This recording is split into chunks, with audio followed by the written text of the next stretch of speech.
कहानी की शुरुआत होती है एक अनजान और अथाह समुद्र से। वहीं एक विशाल जहाज पर सवार नाविकों और कलाकारों का दल रूस के राज्य की ओर बढ़ रहा था। इन्हीं में एक साधारण नाविक था जिसका नाम था इवान। गरीब था मगर उसके सपने आसमान से भी ऊंचे। वो अक्सर सोचता कि किसी दिन एक सुंदर राजकुमारी से ब्याह रचाएगा। इतना ही नहीं, अपने ख्वाबों में तो खुद को जहाज का कप्तान मान बैठता और मुस्कुरा उठता। तभी उसके साथी ने पानी छिड़कते हुए मजाक उड़ाया। महाराज, कहो तो सुअरों की परियां आपकी सेवा में पेश कर दूं। इवान ने हंसकर जवाब दिया, तो क्या करूं, मर जाऊं? क्या गरीब आदमी सपने भी न देखे? इसी बीच कप्तान ने सबको खबर दी, हम जल्द ही रूस की सरजमी पर कदम रखने वाले हैं। दूसरी ओर रूस का राजा अपने पुराने मित्र पोलकन को गले लगाकर बोला, अब हमारी दोस्ती रिश्तेदारी में बदलने वाली है और इससे मुझे बेहद खुशी है। पोलकन ने मुस्कुराते हुए पूछा, पर क्या तुम्हारी बेटी राजी होगी? पहले उसे मनाओ, तभी शादी की बात करना। राजा ने आत्मविश्वास से कहा, अपनी बेटी को मनाना तो मेरे बाएं हाथ का खेल है, मान लो। रिश्ता तय हुआ।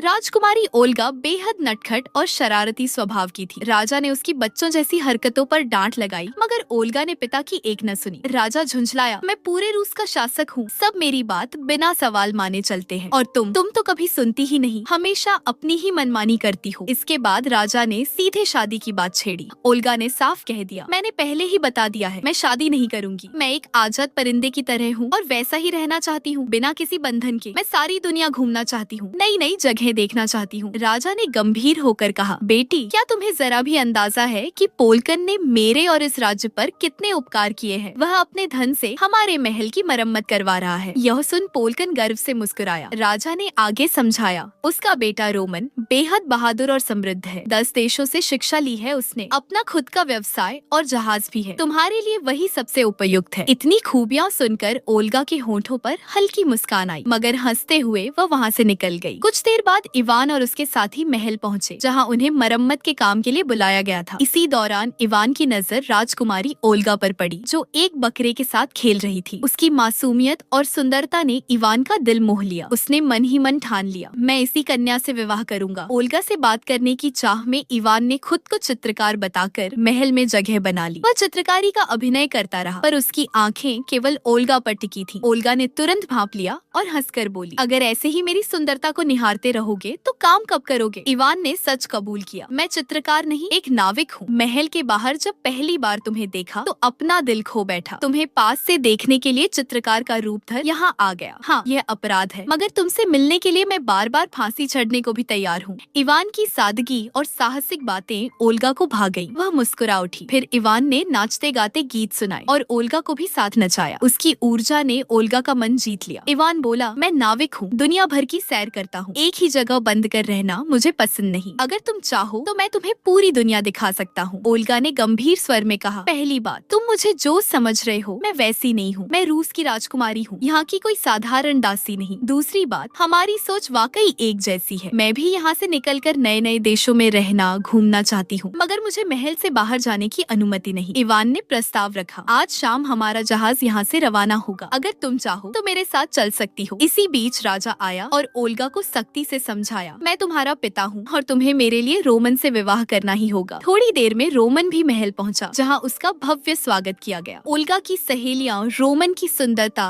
और शान की तारीफ करने लगी। यह सुन ओल्गा भी चकित रह गई। लड़का तो वाकई लाजवाब है, शायद इससे विवाह करना बुरा न हो। उसके बाद राजा के दरबार में रोमन के स्वागत में उत्सव मनाया गया जिसमें सबने नाच गाना किया। इसी दौरान रोमन की मुलाकात ओल्गा से हुई और उनकी बातचीत आगे बढ़ने लगी। दूसरी ओर इवान का जहाज रवाना होने लगा पर ओल्गा नहीं आई तो इवान उसे लेने के लिए जहाज छोड़कर चला गया, जिस पर उसके साथियों ने समझाने की कोशिश की कि वह एक राजकुमारी है, इसीलिए ऐसे सपने देखना छोड़ दे, वह तुम्हें नहीं मिल सकती। लेकिन इवान बोला, यदि जिंदगी में यहाँ हार जाऊंगा तो कहाँ जीतूंगा। इधर महल में पोलकन अपने बेटे की बहादुरी की तारीफ करने लगा। तब रोमन सबके सामने एक पिंजरा लेकर आया जिसमें एक अजीब लड़की बंधी हुई थी। ओल्गा ने पूछा, तुमने इसे क्यों बंद किया है? इसे जाने दो। रोमन बोला, देखो, धोखे में मत आओ, उसके दिखावे पर मत जाओ। यह सुंदर है पर कोई परी नहीं, काला जादू की रानी यानी एक डायन है। इसके बाद रोमन ने उसे बाहर निकाला और एक जादुई अंगूठी के जरिए उसे अपना असली रूप दिखाने को कहा। तभी वह लड़की एक विशाल पक्षी में बदल गई जिसके भीतर सुअर जैसी जादुई आग फूट रही थी। उसे देखकर सब सन्न रह गए। तब ओल्गा ने रोमन से कहा, यह पक्षी बन गई है तो अब यह भाग जाएगी। रोमन बोला, ऐसा कैसे? तभी पक्षी लड़की ने सुअर जैसी जादुई आग निकालनी शुरू कर दी। आग से बचने के लिए ओल्गा रोमन के पीछे छिप गई। तब रोमन ने जादुई ढाल बना ली और कहा, राजकुमारी, मेरे होते हुए तुम्हें कोई आघात भी नहीं पहुंचा सकता, जिससे ओल्गा रोमन पर मोहित हो गई। दूसरी ओर इवान पहरेदारों की निगाहों से छिपते हुए आखिरकार महल में घुस आया। वहीं राजा और पोलकन ओल्गा और रोमन को अकेले बातचीत करने के लिए छोड़कर चले गए,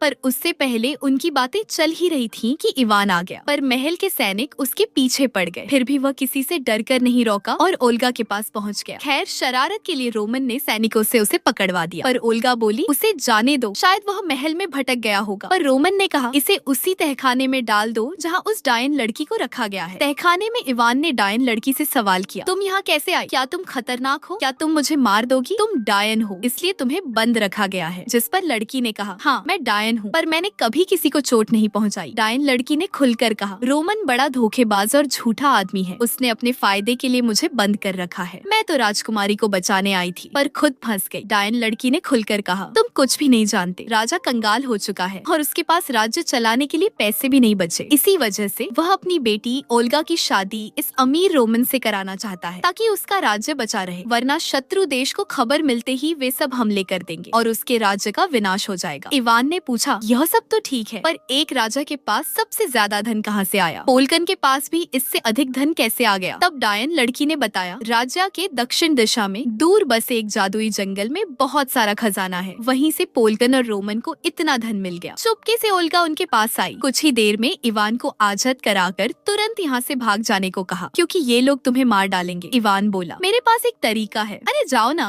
कुछ नहीं होगा। इवान बोला, मैं जादुई जंगल जाकर बहुत सारा खजाना लाऊंगा, जिससे राजा तुम्हारी शादी कर देगा। अगर पैसों की बात है तो मैं सारा संसार तुम्हारे चरणों में रख दूंगा। ज्यादा सपने मत देखो, बिना वजह मर जाओगे, क्योंकि इस जंगल में जाने वालों का कुछ पता नहीं चलता कि वे कहाँ खो जाते हैं। ओल्गा की चिंता शांत करने के लिए डायन लड़की ने इवान को एक जादुई गोला दिया। यह तुम्हें सुरक्षित वापस जंगल से लौटा देगा। खैर, अगले दिन राजा ओल्गा से पूछता है, बेटी, क्या तुम्हें एक नाविक पसंद आने लगा है? जिस पर ओल्गा हाँ कहती है। वह बताती है कि उसका नाम इवान है और वह बिल्कुल मेरे जैसा है। तब राजा गुस्से में उसे समझाने लगा, यह सब क्या है बेटी, तुम कब समझदार बनोगी? क्या तुम्हें अपने राज्य के लोगों की जिम्मेदारी का जरा भी एहसास है? हमारा खजाना खाली हो चुका है, इसलिए तुम्हें रोमन से विवाह करना ही होगा, ताकि हमें कुछ धन मिल सके। लेकिन ओल्गा फिर भी नहीं मानी, तो राजा ने उस पर कड़ी निगरानी लगा दी, ताकि वह महल से भाग न सके। उधर जंगल में जादुई गोला साथ लिए एक मोड़ पर रुककर इवान कुछ सोच रहा था। तभी उसकी नजर एक अजीब मानवीय मुर्गे पर पड़ी, जो खुशी से झूमते हुए नाच रहा था, गा रहा था और मधुर संगीत बजा रहा था। इवान को देखकर उसने चेतावनी दी, यहाँ इंसानों का आना मना है, मैं इस जंगल का रक्षक हूँ और मुझे हराए बिना तुम आगे नहीं बढ़ सकते। तब इवान ने जोरदार मुक्का मारकर उसकी हालत पतली कर दी। फिर रात में वह मानवीय मुर्गा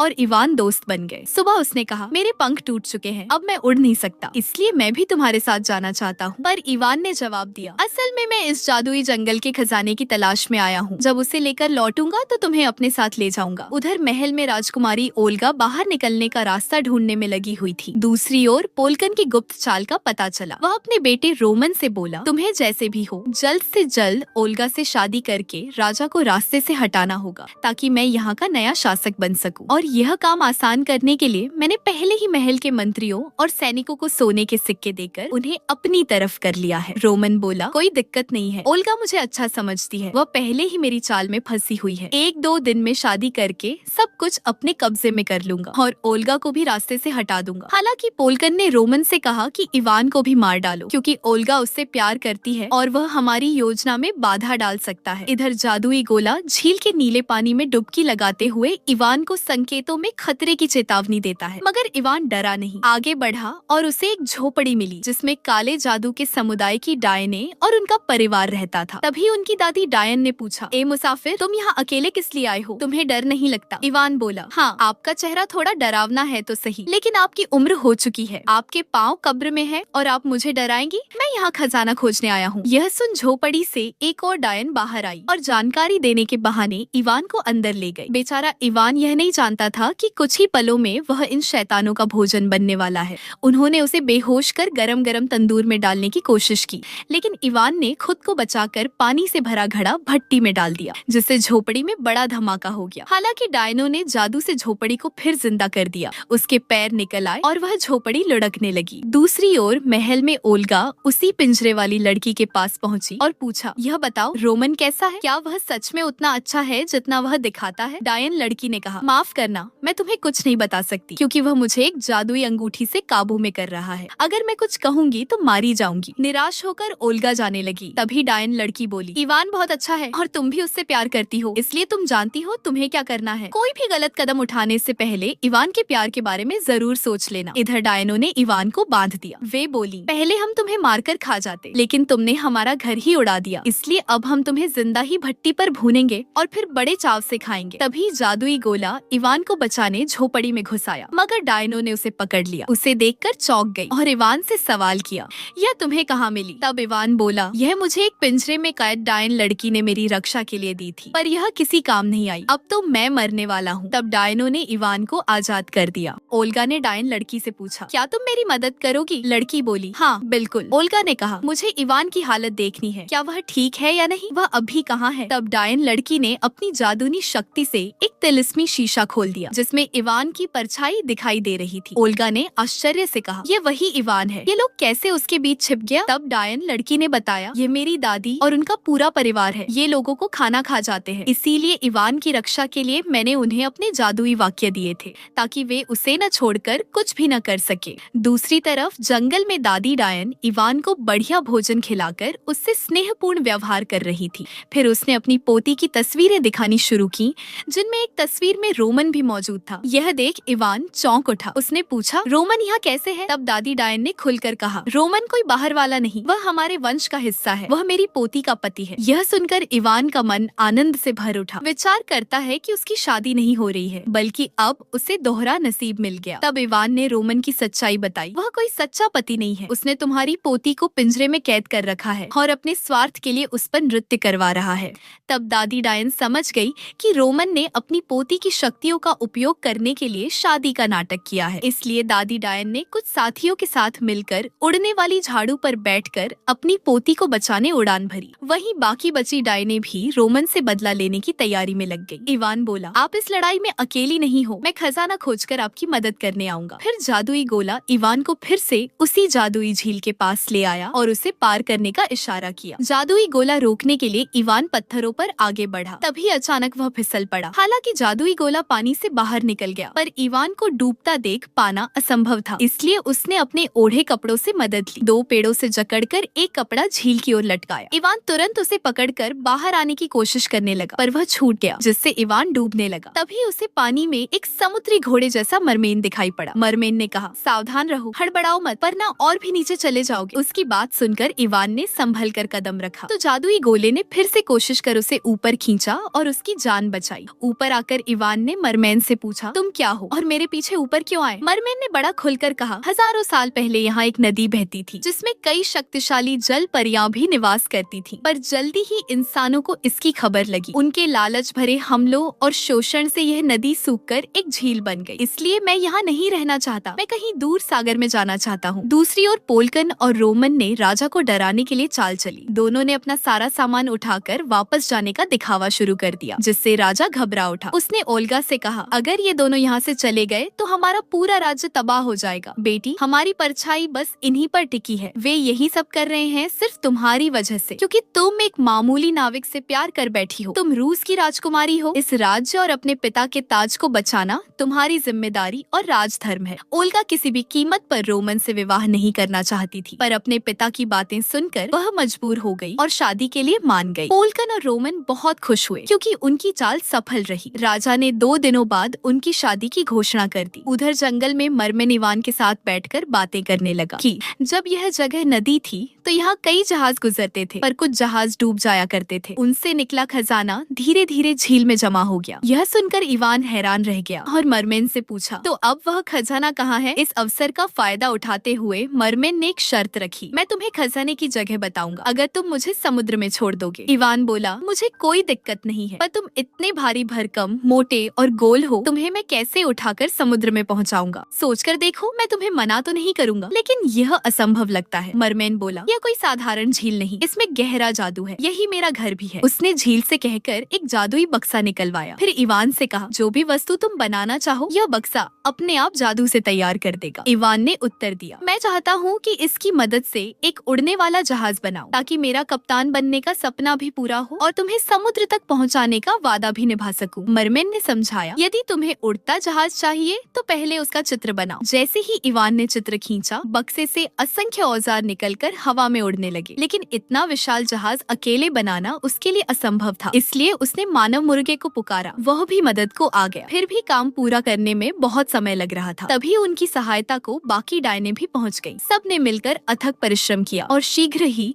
उनका अनोखा उड़ता जहाज तैयार हो गया। उधर पिंजरे में कैद डायन लड़की को रोमन ने झबरन सारी बातें दिखवाई। बेचारी ने निवेदन किया, या तो मुझे मार डालो या आजाद कर दो, अब और खिलौना नहीं बन सकती। तुम्हारी जुल्मों से थक चुकी हूँ। लेकिन निर्दयी रोमन ठहाका मारकर बोला, अरे तुझे कैसे जाने दूं? तू तो मेरी सोने की चिड़िया है। अगर तू निकल गई तो मेरी सारी चालें धरी रह जाएंगी। फिर उसने अपनी इच्छा बताई, मुझे वह उड़ता जहाज चाहिए और तुझसे एक और काम लेना चाहता हूँ। अगर तू मेरा काम पूरा कर देगी तो शायद मैं तुझे आजाद करने के बारे में सोचूं। इस बीच उड़ते जहाज से इवान और मानव मुर्गे ने मजबूत जंजीरों की मदद से झील में छिपे खजानों और बक्सों को बाहर खींच निकाला। परंतु जैसे ही उन्होंने बक्सा खोला, उनकी आंखें फटी की फटी रह गई। अंदर कुछ भी नहीं था। मानव मुर्गा गुस्से में मरमेन पर टूट पड़ा। तूने धोखा दिया। तुम्हारी बताई जगह पर तो कोई खजाना है ही नहीं। बेचारा मरमेन अपनी व्यथा सुनाने लगा। असल में कुछ वर्ष पहले रोमन यहाँ आया था। उसने वादा किया था कि खजाने के बदले वह मुझे समुद्र में छोड़ देगा। मैंने उस पर विश्वास करके पूरा खजाना उसे सौंप दिया, पर उसने अपनी बात से मुकरकर मुझे धोखा दिया। सोचो, अगर इस बार मैं पहले ही सच्चाई बता देता तो क्या तुम मेरी मदद करते? नहीं ना। इसी कारण इस बार मैंने झूठ का सहारा लिया। इवान बोला, ठीक है, मैं समझ सकता हूँ तुमने ऐसा क्यों किया। मरमेन ने खुलासा किया, झील का खजाना तो मैंने दे दिया, पर मेरी सबसे अनमोल वस्तुएं अभी भी मेरे पास हैं। इवान थोड़ी देर के लिए निराश हुआ, पर मानव मुर्गे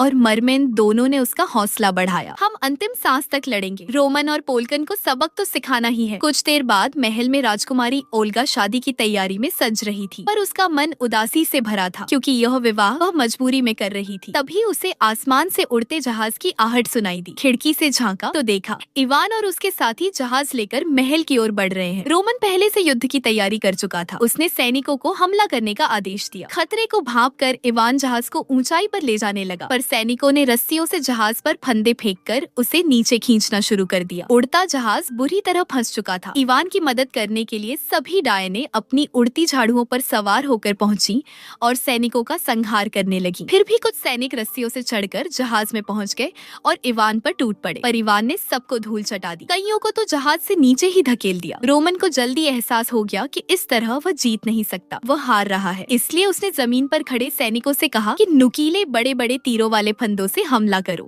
वे तीर सीधे जहाज को भेदने लगे। कुछ तीरों को डायनों ने रोक लिया, पर जो आर पार हो चुके थे उनसे सैनिकों ने जहाज को और नीचे खींचना शुरू कर दिया। अब जहाज बहुत नीचे आ गया था। रोमन ने सोचा, चलो अब एक कहानी का अंत करते हैं। यह मामूली नाविक मुझे हराने का सपना देख रहा था। फिर उसने जादुई अंगूठी का प्रयोग कर पिंजरे वाली डायन लड़की को अपने असली रूप में आने पर मजबूर कर दिया। जैसे ही लड़की ने पक्षी का रूप लिया, उसने सूर की तिलिस्मी आग बरसाना शुरू कर दिया। मजबूरी में उसे अपनी ही कुटुंब की डायने और इवान पर आग से दहकते हुए खतरनाक गोले बरसाने पड़े। दोनों ओर से बराबरी का टक्कर का युद्ध चल रहा था, लेकिन इवान जानता था कि अगर उसने जहाज को ऊपर न उड़ाया तो उनकी हार निश्चित है। इसलिए उसने साहस जुटाकर रस्सी से लटकते हुए हवा में ही उन लोहे के लंगरों वाली रस्सियों को काटना शुरू किया। तभी उसे रोकने के लिए पक्षी डायन बिजली की गति से उस पर प्रहार करने दौड़ी। यह देखकर इंसानी मुर्गे ने उस पर छलांग लगाई और उसकी गर्दन पकड़कर उससे लड़ने लगा। इवान ने आखिरी बची रस्सी भी काट दी। जहाज तुरंत ऊपर की ओर उड़ने लगा। तभी मरमिन की नजर नीचे गहरे समुद्र पर पड़ी और वह सीधा जहाज से कूद गया। उधर रोमन ने इस बार रस्सियों की जगह लोहे की मजबूत जंजीरों से बंधे विशाल तीरों को जहाज पर दागा। जहाज फिर से फंस गया और नीचे खींचा जाने लगा। अब इवान गहरे संकट में था। एक ओर जहाज नीचे जा रहा था और दूसरी ओर पक्षी डायन उस पर अग्निवर्षा कर रही थी। तब इवान ने उसी जादुई बक्से से प्रार्थना की और एक ऐसा हथौड़ा मांगा जो लोहे की जंजीरों को आसानी से तोड़ सके। बक्सा तुरंत हथौड़ा लेकर सामने आया। इवान ने पूरे बल से प्रहार किया और जंजीरें टूट गईं। जैसे ही जंजीरें टूटी, उसी में उलझी पक्षी डायन फंसकर सीधे समुद्र में गिर गई। अब इवान महल की खिड़की पर पहुंचा, जहां राजकुमारी ओल्गा खड़ी थी। उसने कहा, हमें अभी भागना होगा। ओल्गा सहमत हो गई। इवान ने हाथ बढ़ाकर उसे जहाज पर चढ़ाने ही वाला था कि तभी रोमन ने निशाना साधा और अपनी तीर वाली बंदूक से इवान पर प्रहार कर दिया। तीर लगते ही इवान समुद्र में गिर पड़ा। यह देख उसके साथी और ओल्गा दुख से भर गए। सबने सोचा बेचारा इवान मर गया, लेकिन रोमन बहुत प्रसन्न था। उसे लगा कि अब राजमहल, प्रजा और राजकुमारी ओल्गा सब उसके हो चुके हैं। पर रोमन को पता पता नहीं था कि उसकी खुशी ज्यादा देर टिकने वाली नहीं। मरमिन ने समुद्र से इवान को बचा निकाला। हालांकि इवान की हालत बहुत नाजुक थी, वह कभी भी मर सकता था, मगर उसके सभी साथी उसके साथ थे। इंसानी मुर्गा और सारी डाइन ने जड़ी बूटियों से उसका उपचार करने लगी। उधर महल में पिंजरे में कैद डाइन लड़की ने ओल्गा को समझाया, तुम्हें उदास होने की जरूरत नहीं, इवान ठीक हो जाएगा। ओल्गा ने आंसू भरी आंखों से कहा, तुम नहीं समझोगी, मैं इवान से बहुत प्रेम करती हूँ। तुम तो सब कुछ कर सकती हो, तो मुझे किसी तरह इवान तक पहुँचा दो, उसे मेरी जरूरत है। डाइन लड़की ने धीरे से उत्तर दिया, मेरे पास एक उपाय है जिससे तुम इवान से मिल सकती हो, और इस छल के बाद मैं रोमन से अपना बदला भी ले सकूंगी। ओल्गा ने पूछा, क्या मतलब है तुम्हारा? डाइन लड़की बोली, बस मुझ पर भरोसा रखो। फिर उसने जादू से ओल्गा को एक बूढ़ी दाई माँ में बदल दिया। उस रूप में ओल्गा आसानी से इवान के पास जा पहुंची, क्योंकि महल में किसी ने भी उसे पहचाना नहीं। वह इवान को गले लगाती है, जिससे इवान होश में आ गया। उसने मुस्कुराकर कहा, तुम मेरी ओल्गा ही हो। दूसरी ओर महल में रोमन को पिंजरे में बंद ओल्गा दिखाई दी। उसने पूछा, वो डाइन लड़की कहाँ भाग गई और तुम यहाँ कैसे फंसी? अब रोमन नहीं जानता था कि यह असली ओल्गा नहीं, बल्कि उसी डाइन का जादुई रूप है। ओल्गा का रूप धारण किए डाइन लड़की ने कहा, उस डाइन ने मुझे अपनी बातों में फंसाया और खुद भाग गई। रोमन ने तुरंत उसे बाहर निकाला और तिलिस्मी अंगूठी से डाइन लड़की को फिर से बुलाने की कोशिश करने लगा। तभी ओल्गा के रूप में मौजूद डाइन लड़की उसके पास आकर बोली, ऐसा मत करो। जब रोमन ने फिर अंगूठी का उपयोग करना चाहा, तो इस बार डाइन लड़की ने झपट कर अंगूठी उससे छीन ली और बाहर फेंक दी। वह बोली, तुम्हें कौन चाहिए, मैं या वो डाइन? इतनी सुंदर राजकुमारी तुम्हारे सामने खड़ी है और तुम एक डाइन के लिए व्याकुल हो। उसने हंसते हुए कहा, मैं तुम्हें किसी और के साथ कभी बांटूंगी नहीं। इसके बाद असली ओल्गा इवान को लेकर डाइन लड़की के पास पहुंची और बोली, चलो मुझे पहले जैसा बना दो। डाइन लड़की मुस्कुराई और बोली, नहीं, अभी तो रोमन की शामत बाकी है, ऐसे कैसे उसे जाने दूं? दरबार में इस बीच राजा की बहस पॉल्कन और रोमन से हो गई। राजा चाहता था कि इवान का उड़ने वाला जहाज उसका हो जाए, लेकिन रोमन बोला, इसे तो मेरे सिपाहियों ने जीता है, इसलिए यह मेरा हुआ, आपने तो कुछ किया ही नहीं। तभी ओल्गा आई और सिपाहियों को आदेश दिया, राजा को गिरफ्तार करके कालकोठरी में डाल दो। उसने इवान और उसके साथियों के आक्रमण में किसी की रक्षा नहीं की और न ही उन्हें हराने में कुछ किया, सिवाय छिपने के। ओल्गा के इस व्यवहार से पॉल्कन और रोमन बहुत प्रसन्न हुए। जिस काम को वे इतने दिनों से करने की सोच रहे थे, राजा को गद्दी से हटाना, वह ओल्गा ने स्वयं ही कर दिया। अब पॉल्कन और रोमन की खुशी का ठिकाना न रहा। अगले ही दिन उनकी शादी की रस्में शुरू हो गई। इस विवाह में डाइन लड़की ओल्गा का रूप लेकर दुल्हन के रूप में रोमन के साथ खड़ी थी, जबकि असली ओल्गा बूढ़ी दाई माँ के वेश में वही विवाह की सारी रस्में पूरा करा रही थी। जब शादी की रस्में पूरी हो गई और रोमन ने दुल्हन का घूंघट उठाया, तो वह दंग रह गया। वह असली ओल्गा नहीं, बल्कि वही डाइन लड़की थी। रोमन के सारे सपने चकनाचूर हो गए। उसकी सारी चालें, जाल और मेहनत धरी की धरी रह गई। उससे पहले कि रोमन कुछ समझ पाता, डाइन लड़की ने उसे एक जोरदार मुक्का मारा, जिससे उसकी नाक से खून बह निकला। फिर उसने सच्चाई बताई, इस रोमन ने मेरे साथ विवाह का झूठा नाटक रचा। डाइन समाज के विवाह दस्तावेजों पर तुमने असली रक्त की जगह नकली रक्त से हस्ताक्षर किए थे। उसके बाद तुमने मेरे ही रक्त और विवाह की अंगूठी से मुझे मजबूर किया और मेरी शक्तियों का गलत इस्तेमाल किया। लेकिन अब मैंने चालाकी से इन दस्तावेजों पर तुम्हारा असली खून लगा दिया है। अब मैं पूरी तरह स्वतंत्र हूँ और पहले से भी अधिक शक्तिशाली। इसके बाद डाइन लड़की ने राजकुमारी ओल्गा को उसका असली रूप लौटा दिया। वहीं इवान ने राजा को आजाद कर दिया। रोमन को एहसास हो गया कि अगर वह यहाँ और रुका तो उसका अंत निश्चित है। उसने भागना ही उचित समझा, लेकिन डाइन लड़की ने कहा, माँ ऐसे कैसे? मैं कोई साधारण लड़की नहीं हूँ, मैं डाइन हूँ। डाइन अपने सताने वालों को 100 साल तक तड़पाती है और उन्हें अपना दास बना लेती है। तो भाई कहाँ भाग रहे हो? इतना कहकर उसने खुद को अग्नि पक्षी में बदल लिया और अपने पंजों में रोमन को जकड़कर उसे बुरी तरह घसीटने लगी। रोमन की हालत बहुत दयनीय हो गई। तभी पॉल्कन बोला, मेरा बेटा हार गया है, और उसने सिपाहियों को आदेश दिया कि इन सबको गिरफ्तार कर लो। लेकिन तभी मरमिन इंसानी मुर्गे के पंजों में लिपटा हुआ एक बड़ी तोप लेकर उड़ता हुआ आ पहुंचा। उसने पॉल्कन पर निशाना साधा और चेतावनी दी, तुम दोनों बाप बेटे ने धोखे से जितना भी मेरा खजाना लूटा है, उसे तुरंत वापस करो, वरना मैं तुम्हें इस तोप से उड़ा दूंगा। राजा ने तुरंत आदेश दिया और पॉल्कन को कालकोठरी में डाल दिया गया। अंत में इवान और ओल्गा ने राजा से कहा कि वे शादी करना चाहते हैं, लेकिन राजा ने मना कर दिया। ओल्गा ने रोष से कहा, आपको मेरी खुशियों से क्या समस्या है? इवान ने आपको मुक्त किया है, फिर भी आप उसे अस्वीकार करते हैं। राजा बोला, हाँ बेटी, मैं जानता हूँ कि इवान ने मेरी मदद की है, लेकिन इसका मतलब यह तो नहीं कि मैं अपनी राजकुमारी जैसी बेटी का विवाह एक नाविक से कर दूं। लोग क्या कहेंगे? इवान हमारे रिश्ते के योग्य नहीं है। यह सुनकर ओल्गा ओल्गा बहुत क्रोधित हो गई। उसने कहा, भाड़ में जाए आपके रिश्तेदार और लोग, मैं इवान के साथ ही जाऊंगी। और वह इवान के साथ भागने लगी। राजा ने सिपाहियों को उन्हें रोकने का आदेश दिया, लेकिन इवान और ओल्गा खिड़की से नीचे कूद पड़े। राजा घबरा गया और विलाप करने लगा, मेरी बेटी मर गई। पर तभी उसने देखा कि इवान और ओल्गा उड़ते हुए जहाज पर सवार हैं। यह देखकर राजा ने भी अपनी जिद छोड़ दी। उसने सोचा, हाँ, यह अपनी माँ पर गई है और मैं इसका कुछ भी नहीं कर सकता। आखिरकार इवान और ओल्गा ने विवाह कर लिया और अपने संसार की सैर करने के सपने को पूरा करने के लिए निकल पड़े।